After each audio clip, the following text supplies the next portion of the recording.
Welcome in, latest episode of that SEC podcast. I'm your host, Michael Bratton. Go by SEC Mike on the Twitters. And there's everybody's favorite cousin Shane. What's up, brother? Hey, bro, what's going on? Oh, I'll tell you what's going on. We got us a little separation Saturday coming up. You know what? I've been trying to separate these bastards for how many weeks now? It is time. You know, and it's funny because with the expansion of the playoffs and the SEC, you know, kind of getting away with the divisions, it's been kind of up in the air, and it still really is, Mike. But I do feel like this is the weekend where we start separating the pretenders from the contenders, you know? Well, not only that, but and we'll get to all these games, but we're going to be kicking some teams. I mean, they're staying in the basement. Other teams, it's not all about, you know, you're going to win a championship or you complete fraud or anything like that. But basically every single one of these games, Shane, has got a lot on the line this weekend. You know what? Oh, yeah. Yeah, they really do, man. They all got a kind of a unique storyline, like you're saying, and I was looking at it again, just kind of the point spreads. So many games still within a possession or a score, one score, you know, and that's going to make for some really pissed off fans and really happy fans. Right. And how about this one from Blueberry, Shane? Yo, where are my cousins? I knew Shane would be late, but Mike usually right on time. But I was on time. What was it? I logged on at 59. I like to let you sweat it out a little bit. yeah, we just never know if you're going to show up. But you know who always shows up, Shane? Who's that?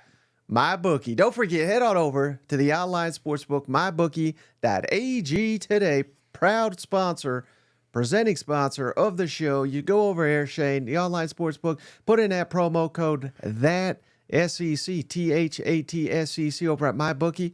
After you sign up, and they will match your initial deposit 100%, Shane. Come on now. As long as you put up at least $50 and a maximum of 1,000. So we did this last year, Shane. We should probably keep a tally. You know, if you had put in $1,000 and they just fade your lock of the week every week, you know, they could probably buy a house by now.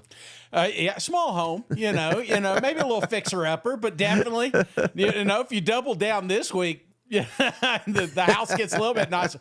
You know, it's funny, my locks, it's all fun and games. Everybody likes the pictures until I pick their football team. And then they're like, Shane, come on, man, what were you thinking? Well, I know what I was thinking when I said JR's a cousin of the year. Man, what a cousin he is. He just gifted another one, Hell Shane. Yeah, cuz. This time to Hunter 17. So we welcome to the family, Hunter, and JR. You're gonna be damn hosting this show if Shane don't show up one day. You know what? Yeah, well, he's here more than I am. You know. So and then did you want to announce this? I don't even know if you're going to be there or not, buddy. But I'm going to be there on Friday. I'm going to be on Tennessee's campus for Paul Feinbaum's show, which they're going to do that Ayers Hall. So come hang out. I'll probably they usually have me on dead last, Shane, so that you know, if they have got to pull the plug on the whole damn show, like there's nothing wrong with the That's the smart. last guy. That's a good move. Yeah, so I think it'll be around 5:30. I'll be on. Come hang out, and then I'm planning on being live with Tony Basilio at some point. I don't know. Tony's a wild card, Shane. I called him today. Yeah. And he said he'd have me on, but he didn't, tell me what time or anything like that. But it's Calhoun's on the River, 11 a.m. to 1 p.m. So maybe if there's even Alabama fans, Shane, that are coming into town, everybody goes to Calhoun's, right? So yeah, if you want to hang out, I'll be there 11 to 1, and probably a lot longer than that because I'll have 4 hours to kill before going over to hang out with Paul. Yeah, no, I think we're going to do it. So we'll be there. I mean, regardless, I'll be eating some barbecue. I don't know if I'm going to get up there and jabber with Tony for 2 hours, but I will be there drinking some cold beers between those hours and then stumbling my way up to Aries. It's not the first time I've made it to that place with a little beer on my breath. You know what I'm saying? In fact, that may be the building. That may be the one reason that I quit college. It literally sits on top of the hill. Now they've made some pretty cool little bridges and stuff like that. They didn't have that when I was going there, Mike. No, that they have updated it, Shay. They may even have an escalator up there now. You know what? Man, I would have had one of them electric scooters. I would have figured something out. I've been like Van Wilder with a golf cart, you know. But yes, it's going to be awesome. It's going to be fun. It's a really cool setting, and like I said, if you're in the in town and you want to get a nice lunch, that's where we'll be, and then we'll head on up to the mountain and talk to Paul and them. Hey, shout out to Cousin Two Slick here, Shane. He said, come on. Thanks, cuz. I faded Shane's LSU pick on my bookie. Thank you, Shane. Also, Death Valley was rocking. Hell of an atmosphere. So there you go. Oh, I love it, man. That place was, you know, and I talked about them and Neyland in particular. You know, sometimes that's what you need. Sometimes you kind of, we always talk about the players, the coaches, the schemes, and all that stuff, but you can't beat a good home field advantage, man. And that's what those two places, I think that's the main reason that those two teams won this last weekend. Mm-hmm. Yeah, without a doubt. And that's hopefully for their fans' sake, Shane, is going to play a big part this weekend with all these games. So let's get into the action, Shane. There's so many. No need to delay any further. For number 5, Georgia. Yeah. Number 1, Texas, Shane. Oh, my word, Texas. Damn owns this conference now that they're in it. But here's my little fancy graphics. And Texas got a lot of footballs over here, Shane. A lot of advantages in Texas for this matchup. Night game, 7:30 Eastern, 6:30 Central on ABC. And Texas favored by 3.5. A couple weeks ago, Shane, Georgia was favored. Yeah. But how the times have changed. This is Georgia's. I don't want to overreact, Shane. I love overreacting. Yeah. But I don't know.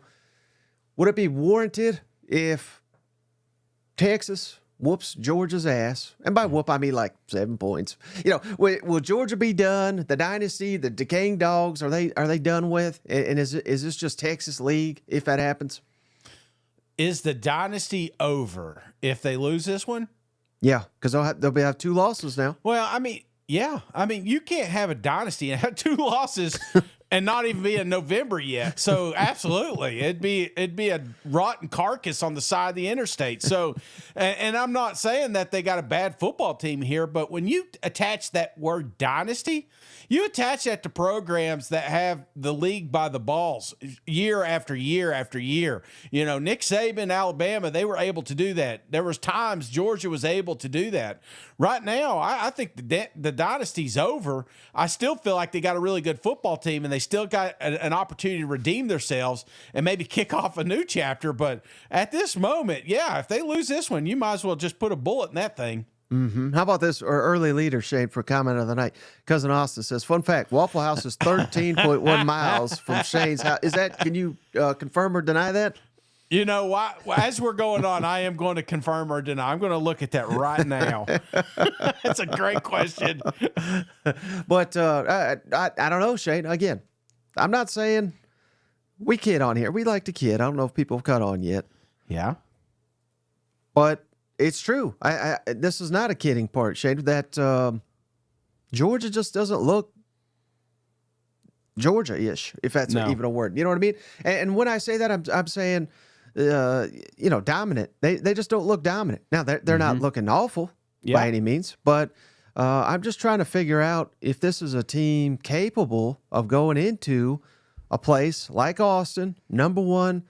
And again, this is something similar I said about Oklahoma on the last episode. I certainly make the same case for Texas. These fans are going to be fired up because these are games that they've literally, I don't know if ever is a strong word, but they've never had Georgia as a conference game, if that makes sense. So all these are unique. The fans are going to be engaged. They're going to be on cloud 9. They got the number 1 ranking. If they put that nail, which it may not really even be a nail, but if they put that nail in Georgia's coffin, how can anyone, even me, how can we deny Sarkisian in Texas if they get it done this weekend? You can't. You absolutely can't. And by the way, it's 6.9 miles. So I could get there and back almost in 13 miles. So I believe obviously I think the pressure's on Kirby Smart. and the Georgia Bulldogs, because again, you got the hold of the reins of the most intimidating football team in this league, and you kind of lost a little bit of that grip here the last few weeks, Mike. And I feel like Texas is about to come in here. They're going to punch the big bad bully. It's like every Disney movie you ever seen, Mike, and they're going to come in here and they're going to lay it to them, and either that's the end of the story or Georgia bounces back. So this is a very intriguing football match, and it's on a different level, Mike. This isn't some of these other ones that we're going to get into. This is a different level. This is national championship contenders, which both of these teams I still think could win. But we're going to find out, as you said earlier, the separation. How big is that gap between Texas and Georgia? This may be the national championship later down the line. You know what? Yeah. I mean, that would not surprise anyone, I wouldn't think. You know what? No, or at least meet in the playoffs. You know? Right. So, absolutely. So let's kick it over to Kirby real quick, Shane. I want to ask you something based on what his response here. Identity standpoint, what is the best case scenario? I mean, every team is a little bit different, but what are you looking for this team to fulfill as you grow it and the season progresses? I want to see them play their best game against Texas. I mean, simply stated, I mean, we have not played our best game. We have not put a complete game together, and that's what every coach's goal is, right? To play your best game moving forward, and that's what's going to be needed to go on the road at Texas and play. We got to play better, and that's the only goal I'm thinking about right now is how we play this week. So I think he's 100. You know, a little coach speaky, but I think he's 100% right. I don't think Georgia's played their complete game yet. Yeah. No, they haven't. If they do, big if, playing against this Texas team on the road. But if Georgia plays their most complete game, they play as well as they possibly can. If I were to guarantee you that, do they beat Texas? Yes. Yeah. God, why do you hate Texas? No, I mean, I'm looking at best case scenario. So let's take second half of Alabama game. You put two halves like that together, there's no way you're losing that football match. You know, so right. Again, that's a lot of ifs and buts. And if that were candy and nuts, we'd all have a wonderful Christmas. So they've not been able to put a complete game together. But you look at Texas, they have several of them. So again, I don't think it's the same opponents so much. You know, I think this is two teams that are a little bit more battle tested on one side than the other. But this is a football team that has put together multiple complete games, has shown very little miscues, which Georgia is right now. That's the kind of thorn in their side, whether it be penalties or whether it be some stupid they're just shooting themselves in the foot. Of course, a lot of teams are doing that these days. Yeah. Yeah. Hey, shout out real quick, Shade. Chase Floyd has gifted a membership. What a guy here to Come on, Chase. Horton Hears You. So welcome to the family, Horton, and this is Cousin Shane drive-in donations again here. What do you call it? Oh, yeah, I swear. Yeah. Look at all in Texas. That's what they're doing. They're piling all the Texas fans in here. So the family reunion is getting a little orange, man. Little orange. But no, to your point, I'm glad you referenced that because I'm gonna throw up the schedules here again. Yeah. So Georgia, you've beaten shellacked Clemson, if we want to call it that, in the second half on a neutral field. Survived Kentucky. Rough outing against Alabama for a quarter, but that really for the other three quarters kind of whipped them. Mm-hmm. Took care of Auburn and Mississippi State. Now this is a battle-tested team. Yeah, and it's fair to say, throw up Texas schedule again. They did. They went to the big house. Let's give them credit. They completely dismantled. Remember, Michigan had lost a home game in like 57 years or something stupid like that. That was not even a ball game. They killed. It could have been 50-0. Yeah. You know, it was that big of an ass whooping. Last week, of course, was their big game, and they aced it. Well, aced it. I mean, heck, really, they played their B game because the first quarter they were a little out of sorts. They win by over 30 points. So. Again, I think it is fair to say that Georgia is the more tested team. Do you think that matters for this weekend? I don't think it can hurt. I believe that. That's a great question, Mike. I don't know. That I don't want to give you the wrong answer there because I feel like on one hand it does help Georgia, but then on the other hand, I feel like there's no element of surprise either. So I feel like Texas. I'm not saying they've held back, but they've not had to show the full cards yet, So Yeah. I feel like there's a little bit more gas in the tank for Texas as opposed to Georgia. Georgia's been in some damn fights, man. They've been all the way to the fourth quarter, last drive type situation. Texas has gotten a lot of rest. Hell, their quarterback just came back last week and just whipped up on Oklahoma, He enjoyed a nice little trip, him and Matthew McConaughey down there at the ranch, Now he's back. Now that football's back, he's like, shit, I better get in here and throw some passes, Hey, appreciate you, Cousin Horton. He says, I'm part of the family now, cousins. Welcome, cuz. Forget what Shane said. Here, that's the best shade of orange right there after that 20. Unless somebody wants to give us more, I'll change my mind. But yeah, so again, we're talking about Texas dominating, and what would that look like? What if we flip it? I don't think, based on anything we've seen from Georgia this season, says that they will dominate this football game. But even a 1-point win would be massive. Beating number one on the road. Kirby gets his guys up for these massive showdowns. Yeah. What would that mean for Georgia if they get the win here? Are they automatically number one in the country, or would they be the driver's seat to return to the SEC championship and be potentially the number one seed in the college football playoff if they beat Texas? I mean, I don't care about the number one. I don't want to get all Kirby smart here, but it really doesn't matter. But I do think being able to beat number one is the important part here.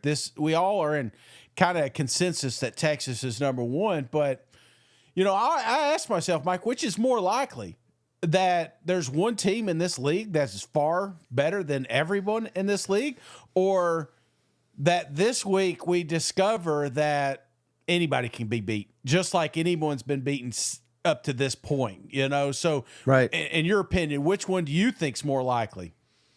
I think after 7 weeks, I think more likely is option B. Yeah. That anybody can beat anybody.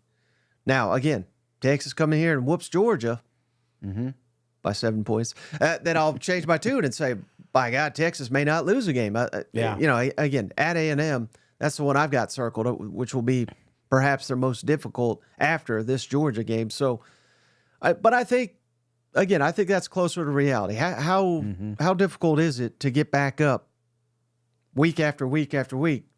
We don't know. Oklahoma's finding out that it's very difficult. Texas now is in the midst of we're gonna find out.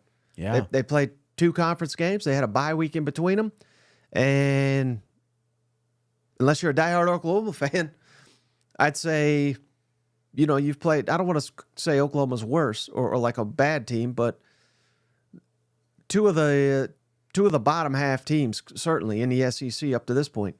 Yeah, and honestly, the team we saw this week was not the best Oklahoma team that was fielded this year, if that makes sense. They are. I mean, you talk about battered and bruised. If anybody would like to donate some receivers or donate some linemen or donate, anything, they'll take anything right now. Hell, quarterback, just to get it across the goal line. So this is a football team that I don't know. I felt like they had a lot of fight early in that football game, but once the lead got out of hand, there was just no keeping up because they have no offense right now. So it's tough to compare 2 football teams like that. Whoa, buddy, JR gifted another membership. JR. He's feeling fired up for this Separation Saturday, I think, to Robert Gatlin, another Longhorn. We're getting Longhorn infested over here. I see what you're doing. Hey, last clip, though, from this one, Shane Sarkisian. This is a measuring stick game. Yeah. The messaging stays very consistent on a lot of the things that we talk about, because I think the players appreciate consistency. If they know that I'm consistent with what I'm doing, then when I'm asking them to be consistent of what they do week in and week out, it's a little easier if I'm embodying the same things. The appeal is this is always, you love those games that, if you want to call them the measuring stick or kind of a barometer for where you at what juncture of the season, against a really good team. And a team that has been in national championship games, conference championship games, has won games at a really high level, and a head coach who's who's done it at the highest level. That's the fun part. It's like, okay, let's see if what we do on a regular basis is good enough. And that's what we can find out. So last thing on this game, Shane, which team, winner, like without knowing, obviously we don't know yet, but it doesn't really matter who wins or who loses. Which team, Georgia or Texas, will we find out more about on Saturday, do you think? Texas. Well, for me personally, I feel like we got a pretty good pulse on Georgia. They've got a good team. Like you said, they've not been able to put 4 quarters together. This is a team, if they do that, they could beat anybody. But Texas,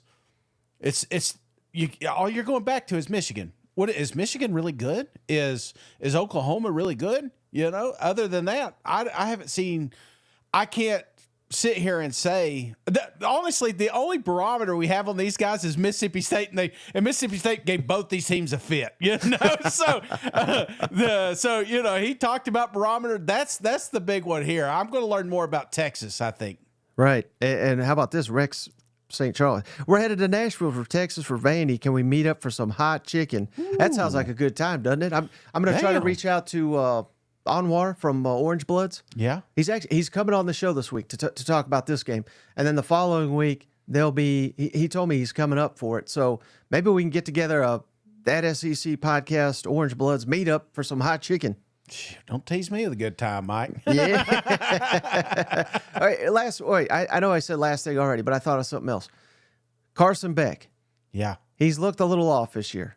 Yeah. Numbers are good. Again, I throw up this little graphic here. So again, when I say off, I mean we're judging him on a curve here. I mean, he's third in the SEC in passing, 15-5 touchdown interception ratio. These are not awful numbers, right? But he hasn't looked quite the number 1 overall pick type that he was billed. Mm-hmm. Is this his opportunity to prove that he is that guy? Yeah. That's a great one, man. That is, I feel like quarterbacks to gain here, it's Beck right here, because you're right. When we talk about the great quarterbacks that are in this league, or not just league, let's say the entire country, Beck is toward the top, but he's not at the top. But this is one that will kind of pole vault him to that one and show everybody, I mean, it's fun to show an accurate stat and how accurate he is and blah, blah, blah. But then, again, you pair it with teams they played. This is a football team that could potentially win a national championship. And if Beck comes out here and like his hair's on fire, then all of a sudden that Heisman talk starts hopping back up. Right. And the reason I asked that, Shane, because I just don't see a path. Not saying impossible, but based on what we've seen, I don't see Georgia winning this game unless Beck has a really good day. No, he's going to be the guy. Yeah, it's not going to come down to one guy, but if you had to pick one, it's definitely going to be Beck. Yep. Hey, how about shout out Connor? Too many Longhorns donating here. We have to remind them they are little bro gig 'em. So appreciate you, Connor. But hey, yeah. So let's switch gears here, Shane, to another monster showdown here. I'm curious to know how you're feeling about number 7 Alabama at number 11 Tennessee. Dropped in the day of poll. They are undefeated, or not undefeated, but won again. Alabama 2.5-point favorite though on the road. 3:30 Eastern, 2:30 Central. Oh, ABC. Shane, how we feel about this one? Not good, Mike. Not good at all. I don't know if you believe in signs or anything like that, but if you remember or recall, I had to do a little bet and go to the dog pound after that Georgia-Alabama matchup because I said Georgia was going to kill Alabama. Well, I ended up taking in a cat named King Henry, right? Right. This is a true story, Mike. Happened today. That's a little bit why I'm late, okay? So we take King Henry to because he's got to go back, and I told him to keep him. No, I'm just kidding. I didn't do that. He's got to go back because he has to get some shots or something like a second round of shots. Right. So we're on our way back. King Henry shits all in the truck, all over the place, So I'm thinking to myself, is this a sign for the third Saturday in October that King Henry is just making a mess in my truck? So I don't know if you believe in that, but I'm starting to. I'm starting to buy it. You know what? I don't know. I'm definitely not locking these teams down, but I am so. You won't even put the the curse on Bama? I have thought about it. I thought about doing it last week with Florida, to be honest with you. But I'm just afraid that if I do that it'll like double jinx me or something. So Right. I'm not messing with it. The one thing about this football game, Mike, is there's two fan bases that are very frustrated with their football teams. They're in good shapes. They're in the driver's seat. They still have everything in front of them. But I feel like there's more and more questions coming from these teams every week they play. Like, is Alabama's defense really that bad? Is Tennessee's offense really that bad? Is Nico bad? You know, so I feel like there's a lot of really unique storylines into this football game, but this may be the most evenly matched third Saturday in October I have seen in my lifetime, Mike. Yeah, it's going back to the Fulmer era. Certainly it's got to be up there. Mm-hmm. But before we get to that, Shane, Thanks, cuz. Sugar Shade, we appreciate you, brother. Come on now. Can't let TU outspade us. Texas ain't played nobody. Georgia going to expose them, gig them, according to Sugar Shade. We appreciate you, brother. That's my stage name. You know? But yeah, to your point, I mean, I'm hearing from inside Tennessee, Yeah. no confidence in Nico to execute. Not again, not saying he's trash or anything like that, but clearly, I mean, I don't know how anybody can watch these damn games he's played in and say, yeah, this guy's firing on all cylinders. He's flashed the potential, but a lot of mistakes, and that's what comes with playing a young quarterback. So maybe we give him a little leeway, but everybody knows he's the $1 million man, so he doesn't get any. I mean, that's just the world we live in. And then you flip it the other way. I'm hearing Alabama's got no confidence in stopping Tennessee's rushing attack. So I don't know, Shane. I don't know what to make of this one. Alabama can't stop the pass that well. Tennessee can't throw the ball. You know what I mean? So it's weakness on weakness, strength on strength. I mean, I don't know. This one, I feel like it truly could go either way. You know what? It feels like, Mike, honestly, if it's a close game, if it's a low-scoring game, that favors Tennessee. If it turns into a shootout, Yeah. I got so much confidence in Alabama. but yeah, this is one that could get pretty wild, brother. Matt says Shane's finally got an excuse for being late. Yeah, King Henry. King Henry. I always blame a Tide fan, if you can. Yep. But yeah, to your point, I mean, yeah, which quarterback you got more confidence in right now? I mean, I think only a fool would say Nico. And again, I'm not trying to bash the guy. This is more about Jalen Milroe.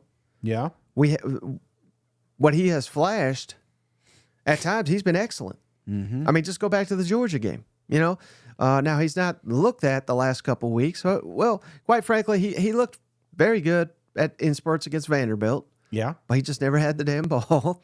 And then last week, I don't know what in the world he was doing, but I don't know. Basically, I think this game's going to come down to, Shane, how well Jalen Milroe runs the football. If Tennessee can contain him, don't let him run wild, I think they'll win this football game. If which we have seen many times before, his ability to create plays with his legs, and it doesn't even mean running the ball. It could just mean evading James Pierce and company and keeping the play alive to launch a deep one. Because I also think this is the first team that Tennessee has faced that'll have some receivers that can really test this secondary and push the ball down the field. I don't see that, certainly from NC State, didn't see it from Oklahoma, and I think even from Florida. I don't think we saw that. Is that fair? Yeah, no, that's fair. I don't know if I don't think it's going to come down to Jalen. I think it comes down just simply decision making by Nico, and a lot of that's going to be the coaching staff putting him in a good situation here. Because if you think any football, that's what people want to do right now. The recipe to beat Tennessee is sell out to the run and force them to throw the football. Hell, Billy Napier said that. We're pushing them into passing territories, and that's what we want. So, if you get those opportunities, you got to take advantage of them, and that's all about confidence and chemistry. And you saw flashes of it last week. It's just you didn't see the consistency of it. If you start getting a little more consistency, then all of a sudden this offense really will open up. Mm-hmm. And how about this? Let me throw up Alabama's schedule. I'm trying to remember here, but I don't think. Well, I guess South Florida, but I'm trying to think. They haven't really had to come from behind either. Now they did against Vanderbilt and they couldn't do it. So that's the one. But the reason I asked that, if they get down early, and no given, what we've seen Tennessee's offense. So I don't know how effective Tennessee is going to be right out the gate or anything. But let's say it's 7-0 or 10-3 or 14-0 or something like that. What's your confidence that Alabama can come back if they have to on the road in a crazy environment here in Neyland Stadium? Oh, buddy, that'd be tough. I mean, it's not going to be easy, mainly because the environment that you're going to be in. But I do see a Tennessee team that has released a little bit of some leads. I look at the Arkansas game, and I say what you want. The Oklahoma got a little dicey there. So Florida came back. So I would kind of spin it the other way. Not so much that Alabama can't get the lead, is that Tennessee has shown that they can give it up. Mm-hmm. Yeah. Well, Don't want to be a negative all here, but looks like I'm going to be drinking a little early at Calhoun's, Mike. Hey, shout out BD Shane. You just became a member of the channel. Come on. All the Shanes. That's right. Yeah. How about it, brother? Dylan says Bama was down 19-14 to South Carolina. Is that right? Well, yeah. So there you go. They did come back, but again, that was at home. Little bit different story, but yeah, thank you, Mr. 512, for bringing that up. But and how about this, Shane? Real quick, it had come out today. I don't know. Maybe they didn't have any other option, and I'm not trying to be disrespectful, but Navy Schuler, walk-on quarterback, he's being used as a scout team to simulate Jalen Milroe for Tennessee's defense, which unfortunately we haven't mentioned this. Keenan Peely, middle linebacker. Yeah. Tough break, tore his ACL, so he's out for the season. This is not a time you want to lose a guy. You don't want to ever lose him, but a game like this. But using Navy Schuler to simulate Jalen Milroe, that seems like a little bit of a mistake to me. Well, I mean, I get why they did it. If you ever watched his dad, which I did, he was. Yeah, in fairness to him, maybe he's a hell of an athlete. He is. And I was a huge fan. I mean, Schuler was probably when you talk about getting into football and really kind of starting to guess names, and you know what I'm saying? Yeah. 21 was the first number I memorized, him and Reggie White. So those two were my, the diehard Vol for me when I go back in time. So if you're playing offense, you were Schuler, and right. Clearly I was not Schuler long. About middle school, I stopped being able to be Schuler, but my brother took the reins there. But yeah, it's easy. Well, I even think about Nick Saban talking about trying to replicate what Josh Heupel does. You can't. By the time you get the play and you tell them where to go in, it's like you're already multiple seconds behind. So it's I get why they're doing that, but good luck, brother. Good freaking luck. I tell you right now, as athletic as Schuler is, there's nobody more athletic on that football field than Jalen come Saturday. Mm-hmm. Well, hopefully, who's more athletic? Who's that? D-Pool. Come on, brother. We just became a member of the channel. Appreciate you. I'm just envisioning him, just one hell of an athlete. He's got to be. He's brick house. I saw the picture there, Didn't want to show his abs, just show the work. I get it. I do the same. But as, based on everything you just said about this game, I have to imagine that you are seeking some kind of help, right? You're in a rough spot right now mentally this week, right? Yes. Fair to say. So what a better time, Shane, than let everybody know we are brought to you by BetterHelp Online Therapy. Well, Shane, you ought to give us a shot here this week with Alabama coming to Knoxville. If you've ever thought about giving therapy a try, give BetterHelp a try, Shane. Entirely online. You just take a quick questionnaire, and they match you with a licensed therapist. And if you don't like your therapist, switch on their ass. Won't cost you a dime, Shane. That's all part of the package. So head on over to BetterHelp. That's BetterHelp. HELP.com/SEC. That'll get you 10% off your first month, and that'll get you through several of these losses you're about to suffer. Oh, buddy. Hey, it doesn't hurt to reach out either. All right. Don't feel like less of a man. That's why we did the call number, and you can always DM me, brother. I'm always there for you as well. But BetterHelp, I know it's helped a lot of people, so absolutely. If you need it, get on there and use it, man. Yes, sir. Well, how about this one, Shane? Number 8. LSU, come on down to Arkansas. Arkansas should be ranked, but they're not because the poll's full of bullshit. At Arkansas, again, LSU a 3-point favorite, night game. What a situation here, Shane. Back-to-back home games at night for Arkansas against top 10 competition. The last 4, Shane, in this series have all been decided by 3 points. How about that? I mean, that's an incredible stat.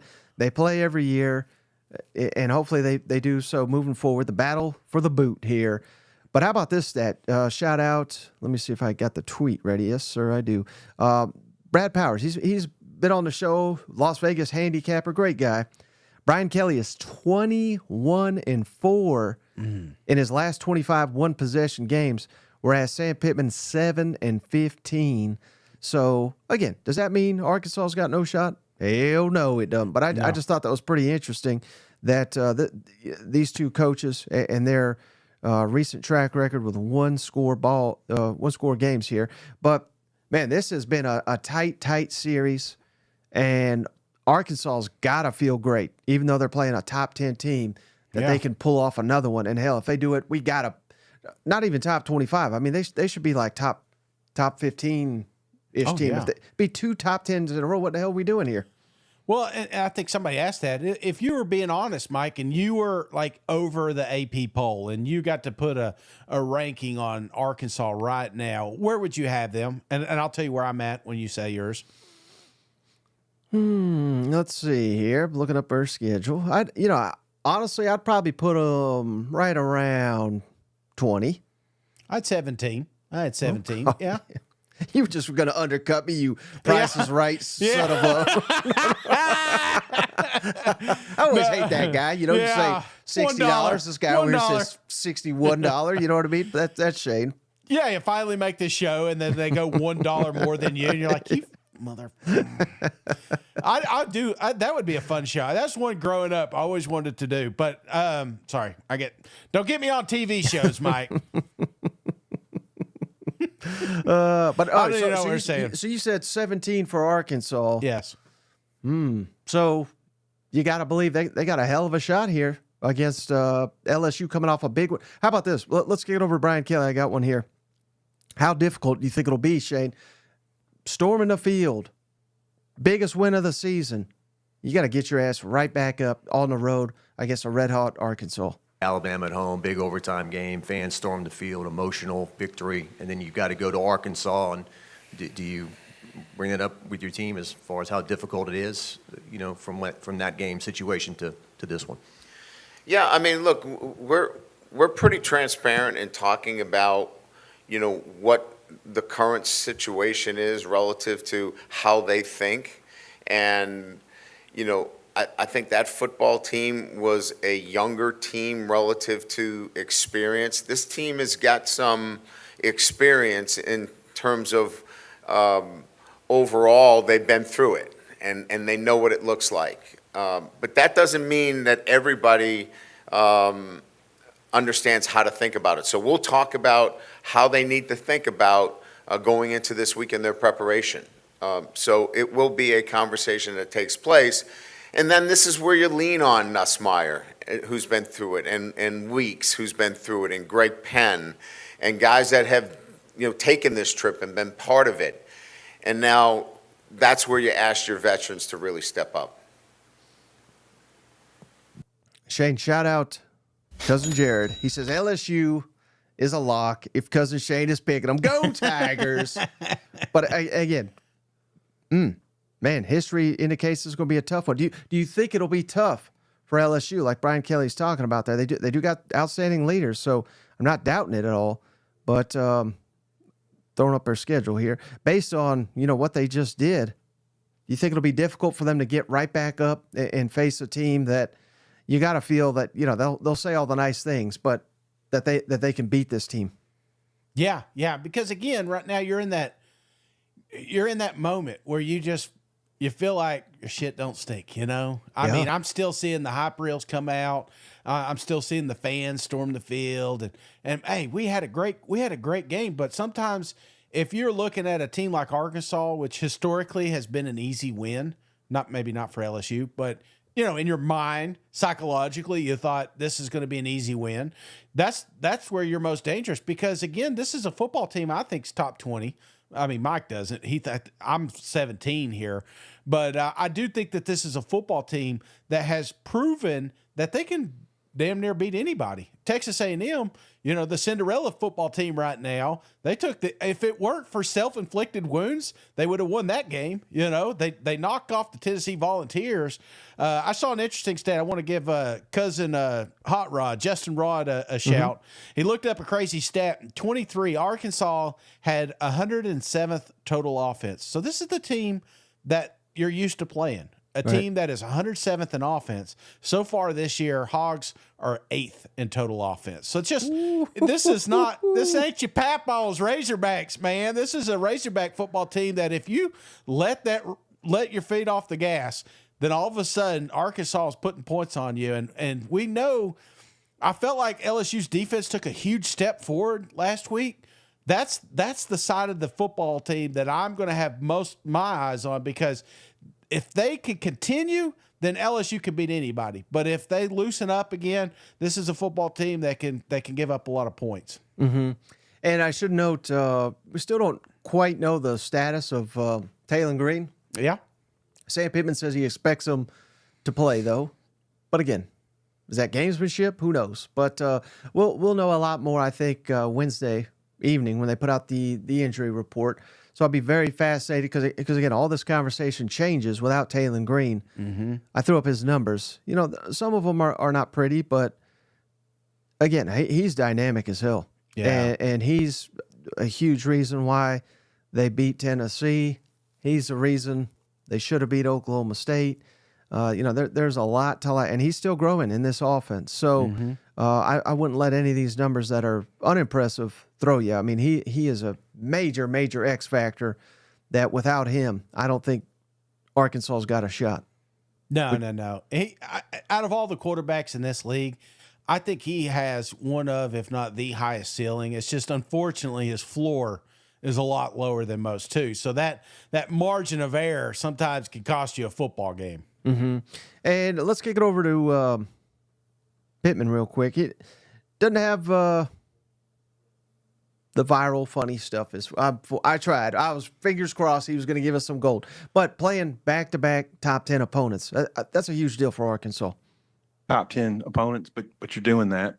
And I wonder if, like, the emotional high that you have to achieve, or you don't have to, but you achieved to win last time, if you feel confident the team can reach that again, and did the open week help in that regard? Well, I believe that the open week would, you know, you'd get through all your back pats and you're the greatest thing ever walked, you know.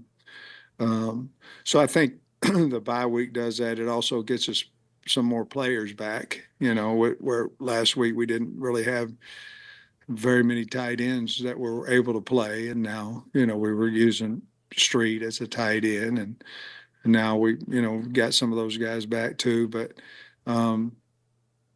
you know, I said it a while back that, you know, when you play in this league, you could basically say, okay, this is a Cotton Bowl this week. Okay, well, this is a Peach Bowl. You know, it is, and that's what it is. So you, in this league, you have to get up every single game because there's really good opponents. And even we found out, even the ones that are unranked like us are pretty good. And so you have to, it's about the preparation. I think our kids think they understand that. And I feel like we had 4 really good days last week, and I think we will this week too. So I think it's more about the preparation, and that's in the mind too, but than it is anything else, and getting a little healthier. And we are that now. So going back to the preparation, because that was key, remember, against Tennessee. Mm-hmm. And they had some former Tennessee players on there. They were getting asked, well, Tennessee is outscoring people 78-3 in the first quarter. You know, the importance of scoring so you don't get destroyed early. I mean, these were the questions that was getting asked to them. A little bit different of a narrative now. But and I hate to put everybody in the damn playoff, Shane. But I'm going to ask you a playoff question. I mean, my goodness, Shane, again, big if for now, but if you beat LSU, back-to-back top 10 teams, is it time to start putting Arkansas, not as a lock or anything, but putting them into the conversation as one of these teams that can make the college football playoff? Well, let's don't get the cart in front of the horse, Mike. I mean, LSU 2 top 10 wins. Come on. Who else got that? I get that, but again, it's going to come back to the back half of that schedule when you got Ole Miss, Texas, and Mizzou. So win. Hey, I think if you're Sam, this is a good spot, man.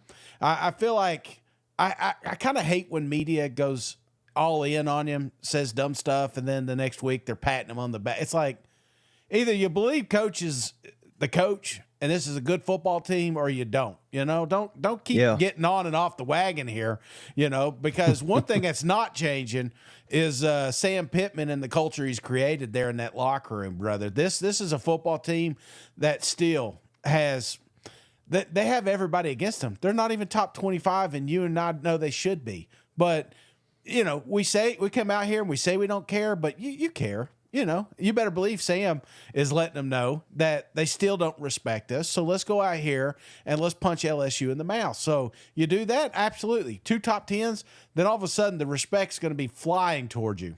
Right. And Matt says Mike's going to have 20 playoff teams. I like 14 from the SEC to make the playoff. Yeah. Leave out Auburn, leave out State.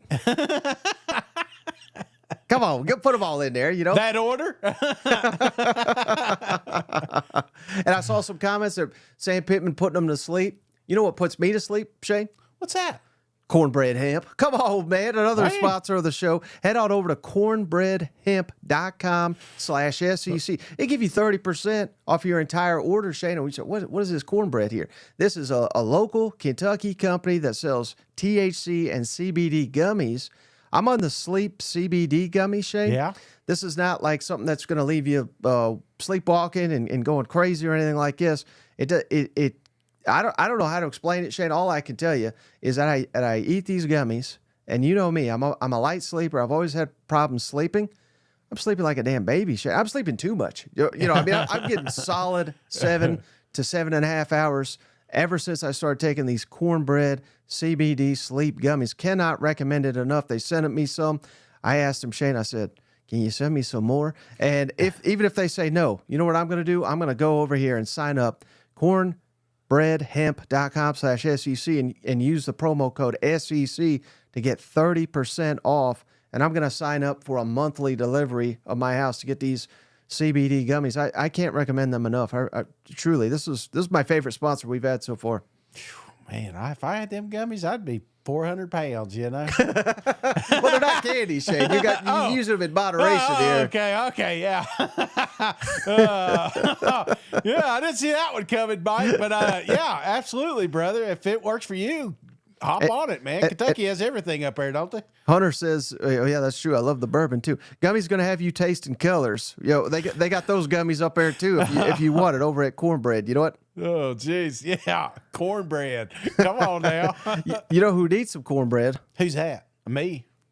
Well, yeah, no doubt. But I'm trying to find the graph. Hugh Freeze, come on now. Come on. Auburn at number 19, Missouri. Shane, Missouri favored by 4.5 points game. This is an early kick, though, 11 a.m. Central on ESPN, 12 noon Eastern, of course. But how about this, Shane? We got to lead with this, right? Got to. He wasn't even asked a damn question, Shane. This was, these coaches, they come out there, they have an opening statement prepared. What's Hugh got for us? Well, these teams ain't got no talent.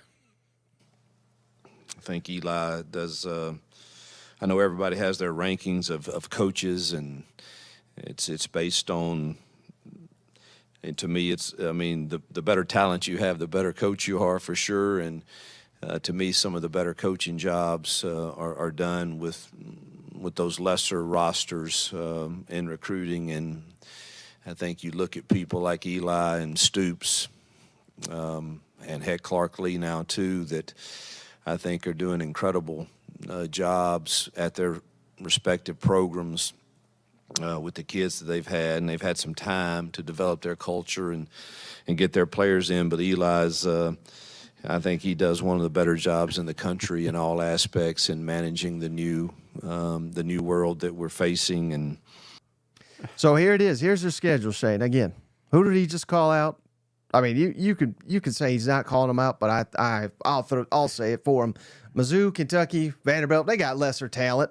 This is I mean, if they lose any of these games, I think it's on him, because you can't be saying that. You can't sit here and say this team's got lesser talent and then come out here and then have excuses like we already know he's going to come with. But do you think he provided Missouri any bulletin board material? And I watched Drake today. I was hoping, you know how big a troll he is. I was hoping he'd troll or say something, but I think because he got his ass whooped, he's like, when he's down, he don't talk. When they're flying high, he talks. So he did not respond to this. Otherwise, I would have it, but I wish he did. Well, yeah, I'm sure he's telling the team about it. Can you pull up Auburn's schedule again? I want to see these poor ass teams. You know, with for the audio listeners, you got Mizzou, Kentucky, Vanderbilt, the exact three teams, the exact three coaches that Hugh Freeze referenced. And I hear it. Auburn comes out and says, well, he's not saying that. He's just saying they're doing a good job. Well, on one hand, let's say that's true, Mike. Let's say he's coming out and he's patting them on the back. Well, then that feels like he's setting up the fan base that if we lose to one of these three, that I've been telling you the whole time, they've got a good football team. Look at what they've been able to do. And then on the other hand, it's saying, well, Auburn has a superior roster and your teams are garbage. So I don't think there is a right way to analyze this answer. This was a statement, Mike. This was not a question that he was answering. He came out and said this. So, yeah, I guarantee you, Stoops is going to be telling, Coach Lee's going to be telling them. Every single coach that he's mentioned is going to use this in that locker room, and I hope it works. Right. Yeah. So, I don't know. I think this could be a mistake. But again, they've had 2 weeks to prepare. But again, as we said last week, and it showed, I have not updated it, but teams coming off a bye have got a losing record in conference play. Kentucky was one last week, had 2 weeks to prepare for Vanderbilt. They lost. So I can't imagine that record is getting any better. But I don't know, Shane. This is a turning point for both these teams, because I don't care how many you beat. You could beat UMass by 400. Mm-hmm. It doesn't mean anything to me. Right. How does Mizzou bounce back? They got everything. I know I've been down on them, but here's where you can turn the corner, and we'll start respecting your record here if you can beat Auburn, and more importantly, the following week at Alabama. But you ain't beating Alabama if you can't beat Auburn. I mean, I think that goes without saying, right? Yep, that's exactly right. Right. So, I mean, we got to get Brady going. Again, his numbers are not awful. They're just a little bit off. And how about this, Shane? I was talking with Steven yesterday, of course, previewing all these games. Yeah. And I can't recall exactly where I heard it. Maybe, I think it was SEC Network or something, but they were kind of spitballing about who's got the best weapons in the SEC, just on offense. And they didn't even mention Missouri. Yeah. And they were talking about receivers, running backs, and tight ends. And I get it. So I don't understand why people hate Luther Burden, but I think he's dynamic. But when you take in the whole collection of those receivers, Brett Nortfleet at tight end, the 2 running backs they got, Noel and Carroll, you put all those together, I'm not saying it's a lock, but they have to be in the conversation to be number 1 weapons in the SEC. But it's not working because the quarterback's a little off, and the left tackle is quite frankly, he's playing very below average. So, I mean, again, these are huge issues, but if they can get those corrected, this legitimately could be one of the best offenses in the country. It could be, absolutely. And I don't know if you got any Drake comments you're going to say, but I was listening to him earlier, and one of the things he talked about was some of the guys that aren't in that little cluster of, not the Theo Weiss, not the Luther, not the North. I mean, there's other receiving options on this football team, and I feel like the pressure at Brady's under is trying to get those guys the football. And if you can kind of get out of that, you got to realize that Luther draws a lot of attention. And I'm not trying to get into X's and O's here, but I'm just letting you know that I feel like last week was a little bit of an eye-opener that there are a lot of great athletes in that room, and that can make you a better quarterback too if you're stop trying to force feed something that's not working. Mm-hmm. Well, I do have one clip. I just had to do this, Shane. It's a short one. And it doesn't even matter what he's really talking about, but he was just asked about a player and will he redshirt and all this. Yeah, this is great. Yeah, Khalil's first year was 2022, so he has one. I don't know if we could apply for a medical. That will have to come back because it was, I think, the first quarter of his 5th game. I was going to make a joke about the NCAA, but they make themselves, so. So anytime you could throw in a shot, kick the NCAA in the nuts, I'm going to salute you for it. You know what? Oh, yeah, man. And again, we talked a lot about Mizzou in this one. How big is this game for Auburn? This is a team that has an opportunity to either spiral or take a step up that mountain, because we joke about the comment he made. There is a real shot here if he puts together 4 good football games that they could bounce right back, lock up a bowl before Texas A&M and Alabama. Right, we got the schedule up. So the last 2 losses, at home Oklahoma and at Georgia. Yeah. And again, nobody wants to hear this, Shane. You're losing games, excuses, yada, yada, yada. But against Oklahoma, they played a hell of a game. Yeah. They had it. And we all know what happened. Pick 6. So it's been happening way too much. But then they rebound Georgia at Georgia, just clearly not the better team in that one. Lesser than, right. But yeah. they were right there for about 3 quarters with Georgia again in Athens. So they are playing a lot better, I think. And it's it's kind of sad that they're losing. You don't want to hear that, but again, that gives you hope that you can start winning some of these games that you're projected to lose, like Missouri.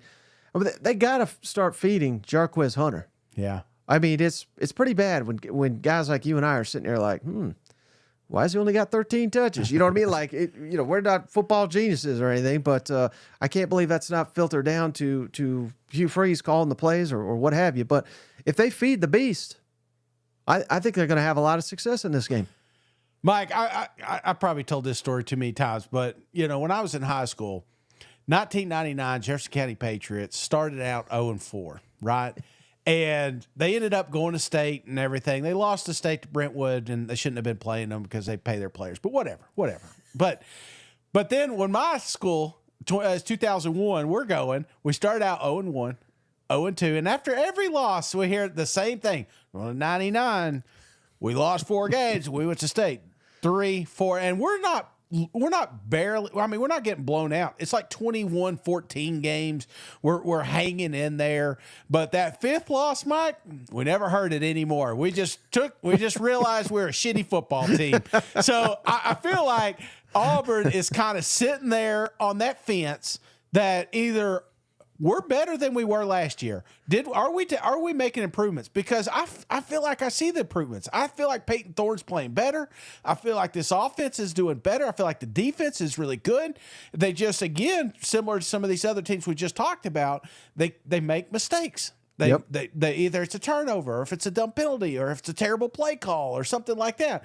You could easily pinpoint a few of those Auburn football games and pencil in a win, and all of a sudden we're saying Auburn's having a hell of a season. So, yeah, I feel like this game is very important for them in particular. I feel like if they could pull off this one, this would start them down a new trajectory, a new path, and then everybody's off of Hugh Freeze. Because right now, when you're losing, they're going to nitpick every little thing you say. Kirby Smart could have came out and said something like this, and they wouldn't have said anything. I mean, they may have said a comment, but it wouldn't have get drug in the media for a whole week. This right now, he's being attacked because the football team is not winning.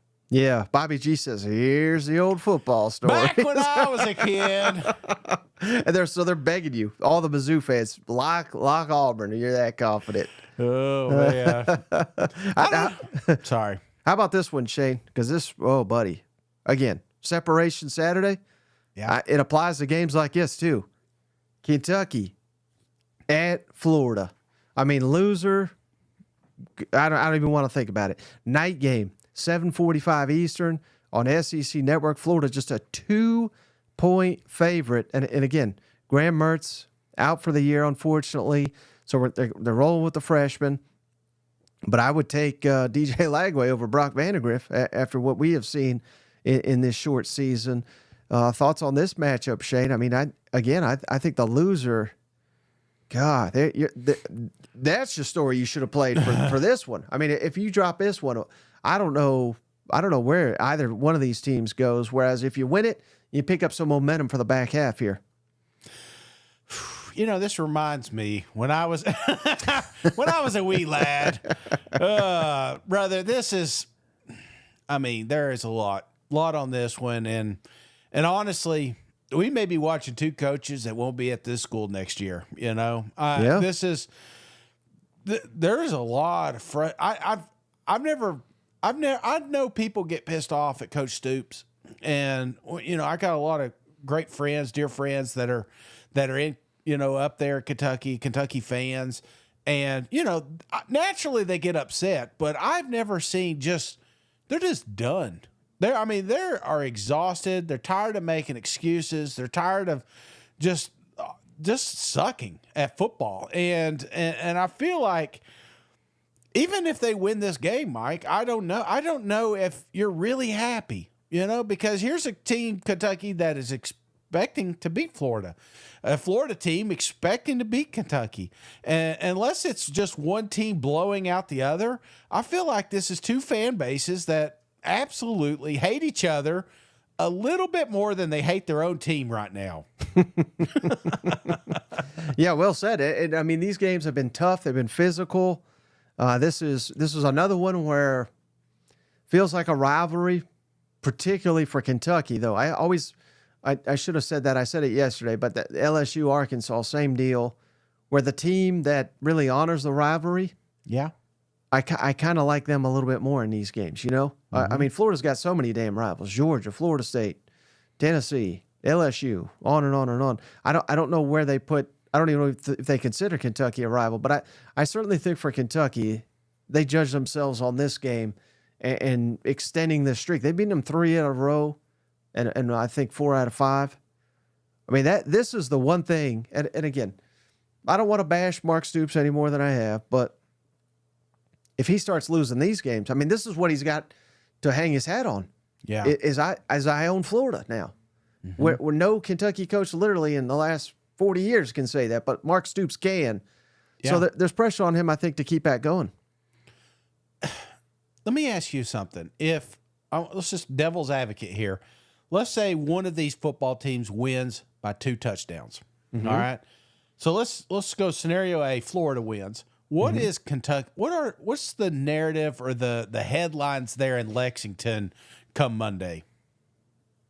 Maybe that the team's kind of giving up on them, maybe. Yeah. Do you think there's a demand for some sort of change? It feels like that's the next phase, the next part of this evolution is that we demand a new quarterback, I don't think for Kentucky, because their AD's been in, I believe he's the longest tenured AD there. Yeah. He's a measured guy. He's not going to knee jerk it, but some fans will be tuned out. Now, certainly, I think more importantly, the other way, if Kentucky wins by a large margin, which I think could happen. Yeah. Again, no Graham Mertz, and we'll I mean, if DJ Lagway has an amazing game, then maybe they blow Kentucky out. But I don't know if we see that against this. Remember, this is a really good defense Kentucky has. If Florida gets blown out, guess what happens next week, Shane? Spurrier's your head coach. Yeah, bye week. So I mean, it's a perfect time, right? To make a change. So I mean, I think Napier's head is on the block here, so to speak. You know what? Got to win this one, man. I mean, must win. I really think Tennessee was a must. I mean, they were all must win since Mississippi State, but on the road, not going for two, a lot of people, again, quarterbacking, talking about what Napier should have done and could have done. So you lose to Kentucky, you got that bye week. That's if you're talking about a picture, that is an ugly picture being drawn. But if I don't know if you heard. Did you hear what Spurrier said? So he's got, I don't know if it's like a show or something that he's on or a podcast, but he says, well, I guess DJ, he's going to be the guy. He's going to get out here, hopefully throw a couple touchdowns and make sure there's not 12 people on the football field. Oh, Spurrier. Oh, man. Keep doing it. Keep swinging, Coach. Yeah. I mean, just, man, it's going to be an ugly scene one way or another. That's what I'm saying. I think the winner can get some momentum. I think the loser, yeah, we're on the next season. You know what? For sure. All right, how about this one, Shane? Ooh, doggy. How about, I don't know what to make of this one. Very curious to hear your thoughts. South Carolina at Oklahoma. Oklahoma favored by a field goal at home. And this is another early game, 11:45 a.m. Central, 12:45 Eastern on SEC Network. Here's another one, Shane. South Carolina kind of let one slip. Could have really been a hallmark of the Shane Beamer era. I mean, he's had some big signature wins, but winning at Alabama, yeah, that would have been massive. Meanwhile, Oklahoma's kind of spiraling here after the tough performance against Texas. What's your thoughts going into this matchup? Well, first time these have ever met, too, by the way. What's the over-under on this thing? I don't have that in front of me, but you just give me a minute. You just keep talking here, buddy. Back in 1992. Over-under is 40. Oh, Lord. Mike, I feel like, for me, it's going to come down to leadership on that football team. I know that sounds simple, but, you look at South Carolina, a lot of veterans on that football team. Mm-hmm. I look at Oklahoma, got a lot of really good leaders on that football team. And I feel like one of these teams is going to give up at some point. And I hope it doesn't happen, but I feel like this is a give-up type game.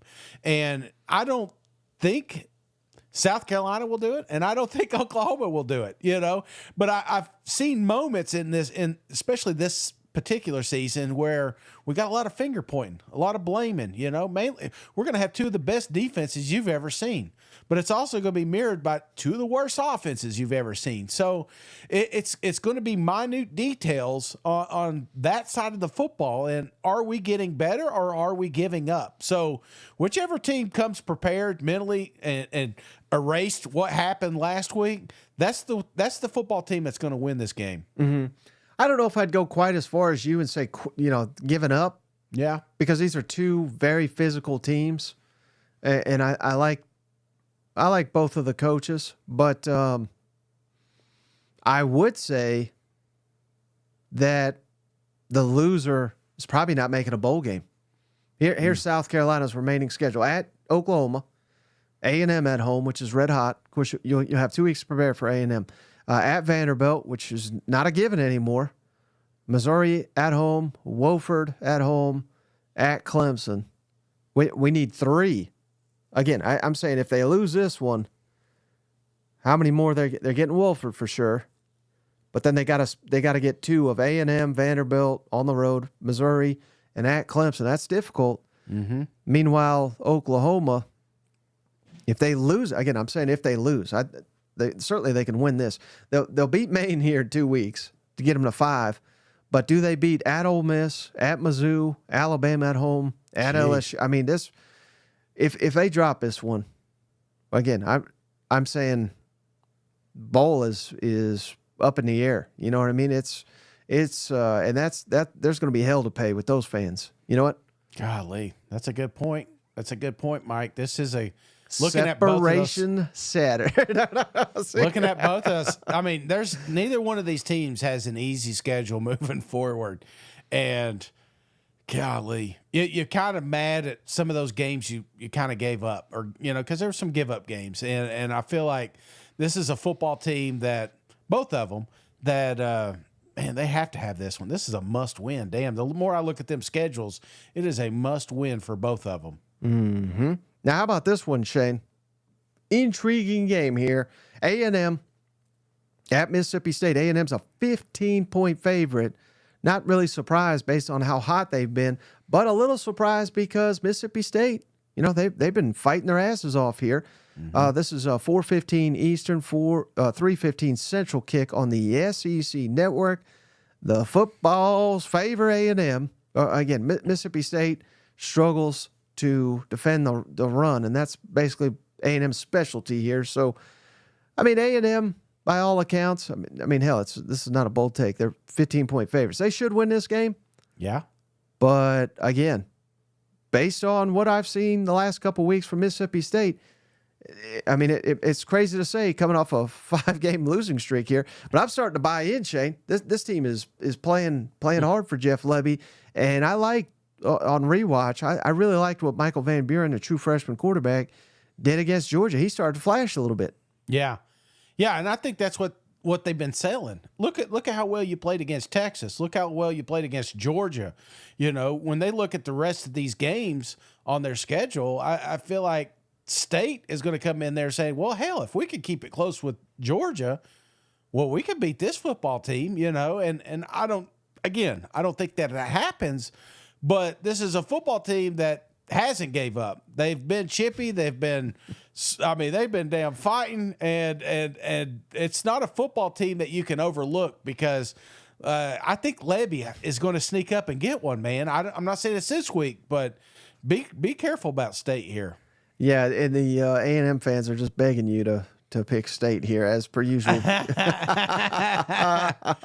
a little bit of a trap game too, Shane. A&M after this, I believe, has got LSU. Yeah, LSU after Mississippi State. So there is some trap game here. Yeah. Of course, you had 2 weeks to prepare, so I don't know if you need 3 weeks to get ready for LSU. Yeah.